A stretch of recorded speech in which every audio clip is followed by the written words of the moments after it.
was the daughter of one of the cruelest people, Uqbah ibn Abi Mu'ayt, the lowest of the low among those who opposed Islam. Once when the Prophet ﷺ was prostrating before Allah, this vile man placed his foot on his neck and pressed it so hard that his eyes almost popped out of his sockets. In another such incident, the Prophet went into the sanctuary of Makkah with some of his companions and had started to pray. The disbelievers had just then sacrificed a camel. The filth and bowels of the camel were lying when a horrible idea came to Abu Jahl. He asked those who among his friends would like to lift all that filth and pile it on the back of Muhammad ﷺ. Uqbah lifted the bloody, filthy mess and piled it onto the Prophet's back while he was in the act of prostrating before Allah. All of them then broke into peals of uncontrollable devilish laughter.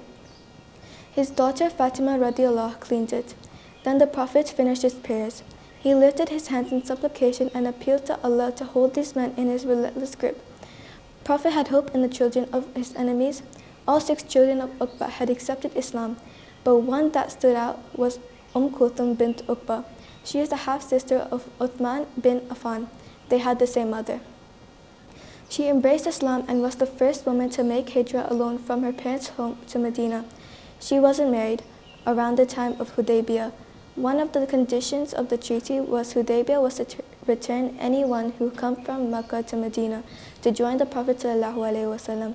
She joins the Prophet ﷺ in Medina. As she arrives, her brothers, who had not accepted Islam at that time, said, "O Muhammad, you have yet to return our sister following the treaty." Kulthum protested to the Prophet and said, "Ya Rasulullah, by anyone they did not mean weak women like me. In the treaty, they only wanted the young men to be returned as it was made keeping in view the battles." She also added that she was alone and had nobody to protect her and they would not spare her life if she went back.